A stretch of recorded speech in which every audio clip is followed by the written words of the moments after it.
Hello dear students, how are you all. Welcome back to MPS online session. हम पढ़ेंगे आज class 4 का chapter number 21 disposal of waste. ये हमारा last chapter है, तो आप इसको ध्यान से पढ़िएगा और जल्द ही आपके जो एनुअल एग्जाम है वो भी शुरू हो जाएंगे और हो सकता है कि आपकी स्कूल जल्दी ही खुल जाए, इसलिए हमें अच्छे से पढ़ाई करनी है क्योंकि अब हमारे पास में सिर्फ 2 महीने बचे हैं, टाइम नहीं है हमारे पास में, तो जितना जल्दी हो सके आप जो है वो पढ़ाई करना स्टार्ट कर दें। Disposal of waste. वेस्ट का मतलब होता है ऐसी चीजें जो अब हमारे काम की नहीं है या अब हमारे यूज में नहीं आएंगी। तो एक सिस्टम, एक निपटान, डिस्पोजल का मतलब होता है निपटान करना।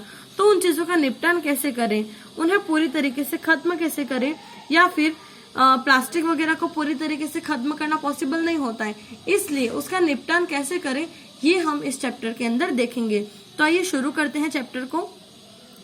Anything that is of no use to us is called waste. ये वेस्ट की डेफिनेशन है, आपको नोटबुक में लिखनी है। कोई भी ऐसी चीज जो अब हमारे काम की नहीं है उसे हम वेस्ट कहते हैं। Waste are of 2 types. जो वेस्ट होता है वह 2 टाइप का होता है। पहला होता है बायोडिग्रेडेबल एंड नॉन बायोडिग्रेडेबल, दूसरा होता है नॉन बायोडिग्रेडेबल। आइए देखते हैं कि ये दोनों क्या होते हैं। पहला है बायोडिग्रेडेबल वेस्ट, मतलब the waste which easily rot and mix with the soil are called biodegradable waste. वह कचरा या फिर वह व्यर्थ चीजें जो मिट्टी के साथ में, सोइल के साथ में आसानी से रॉट मतलब सड़ जाती हैं, एंड मिक्स और सड़ जाने के बाद में घल कर मिक्स हो जाती है, मतलब ऐसी चीजें जो हमारे नेचर को, हमारी मिट्टी को, प्रकृति को नुकसान नहीं पहुंचाती हैं, वो बायोडिग्रेडेबल होती हैं। ऑल फूड वेस्ट, पूरा का पूरा फूड वेस्ट, जितना भी खाने से जो वेस्ट निकलता है, वेजिटेबल एंड फ्रूट पिल्स, जो फल होते हैं और जो सब्जियां होती हैं उनके छिलके, लीव्स, पत्तियां, ग्रासेस, घास, फ्लावर्स, फूल एंड पेपर्स, और जो पेपर्स होते हैं आर बायोडिग्रेडेबल वेस्ट। ये सब एक तरीके के बायोडिग्रेडेबल वेस्ट होते हैं, जैसा कि यहाँ पर एग्जाम्पल में बताया गया है। साइड में पिक्चर भी दे रखा है। नेक्स्ट है नॉन बायोडिग्रेडेबल वेस्ट। देखते हैं इसे क्या कहते हैं। The waste which do not rot and mix with the soil are called non biodegradable waste. मतलब ऐसा कचरा जो हमारी प्रकृति को नुकसान पहुंचाता है, जो आसानी से गलता नहीं है, खत्म नहीं होता, कभी भी खत्म नहीं होता, इसको नॉन बायोडिग्रेडेबल वेस्ट कहते हैं। जो मिट्टी के साथ में कभी सड़ता नहीं है, मिट्टी के साथ में कभी मिलता नहीं है। दिस इंक्लूड, जिसका एग्जाम्पल है plastic, metal and glass waste. मतलब जो कांच की चीजें हैं, जो मेटल्स हैं, लोहा, तांबा और प्लास्टिक है, ये सारी चीजें हमारे लिए अच्छी नहीं होती।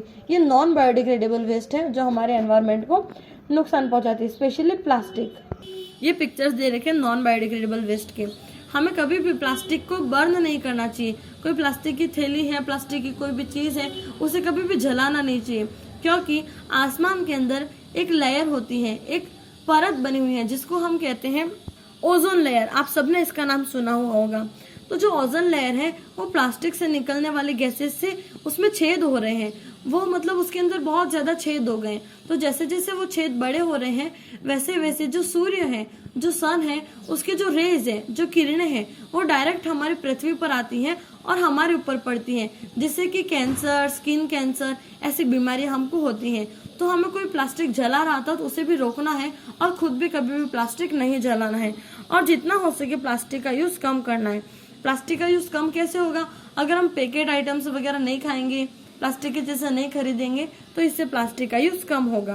हम ऐसी चीजें खरीदें जो रीयूजेबल हो, जैसे कि हम लोहे की बाल्टी खरीदेंगे तो सालों तक चलेगी, लेकिन हम प्लास्टिक की बाल्टी खरीदेंगे तो वो कम से कम 1 साल चलेगी, फिर वो टूट जाएगी, फिर हम नई प्लास्टिक की बाल्टी लाएंगे, फिर टूट जाएगी। तो ऐसे ऐसे 100-50 बाल्टी इकट्ठी हो जाएंगी और वो कचरा जो है वो बढ़ता रहेगा। लेकिन अगर हम एक लोहे की बाल्टी खरीद कर लाएंगे तो वो 10, 20, 25 साल तक चलती रहेगी। वेस्ट डिस्पोजल, जो कचरा है उसका निपटान कैसे करें। Number 1, proper disposal of waste is very important for every city and citizen. हर एक शहर का वासी और हर एक शहर के लिए यह बहुत ही महत्वपूर्ण है। जरूरी है कि जो कचरा है उसका निपटान एक सही सिस्टम से हो। Waste on the street is bad for all of us. सड़क पर अगर कचरा पड़ रहा है, वहां पर पड़ा हुआ है, और अगर हम सड़क पे कचरा फेंकते हैं तो ये हम सबके लिए बुरी बात है, ये हम सबके लिए खराब चीज है। एज इट स्प्रेड्स डिसीजेस, क्योंकि इससे बहुत सारी बीमारियां जो है वो फैलती हैं। It is the duty of the municipality to collect the garbage from all over the city and dump it in garbage dumping sites called landfills. मतलब एक शहर की जो नगर पालिका होती है, जो म्यूनिसिपैलिटी होती है, ये उसकी ड्यूटी बनती है कि वो पूरे शहर का कचरा इकट्ठा करके गार्बेज डंपिंग साइट्स, मतलब कचरा डालने की जो साइट्स होती है जिसको लैंडफिल कहते हैं, क्या कहते हैं, लैंडफिल, वहां पर शहर का पूरा कचरा इकट्ठा करें। These are usually away from the city, और ये जो लैंडफिल्स होती है वो शहर से बहुत ही दूर होती हैं। Biodegradable waste are thrown into large compost pits which can be used as a manure later. और वहां पर जैसे कि आप सभी जानते हैं, हमारे प्रधानमंत्री नरेंद्र मोदी ने हम सबको गीला कचरा और सूखा कचरा इसके अलग अलग बाल्टी सिटी एरिया में प्रोवाइड की है।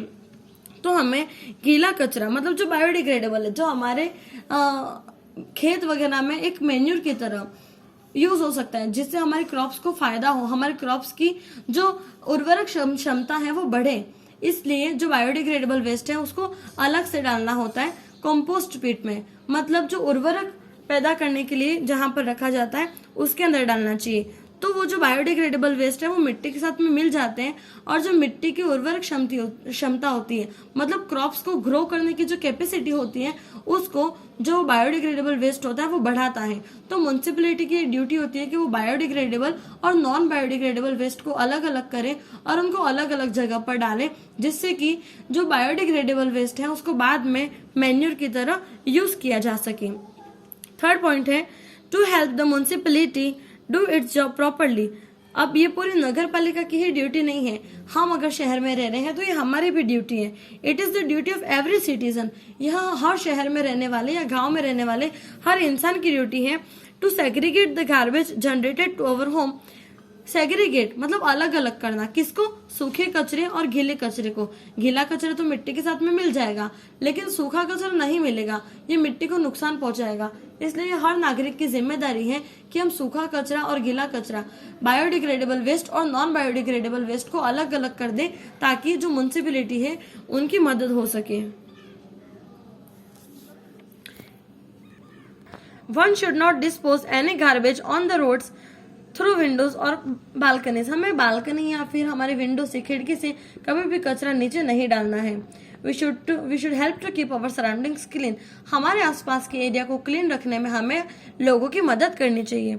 If the garbage van doesn't run up any day, अगर गार्बेज के जो वैन है वो कभी आपके एरिया में नहीं आती है, तो हमें call up the local authorities and inform them. हमें हमारे वहाँ की जो लोकल अथॉरिटीज हैं, जैसे कि म्युनिसिपैलिटी जो है नगर पालिका, उसमें काम करने वाले कोई लोग हैं, वहाँ के ऑफिसर्स हैं, तो हमें उनको कॉल करना है और उन्हें बताना है।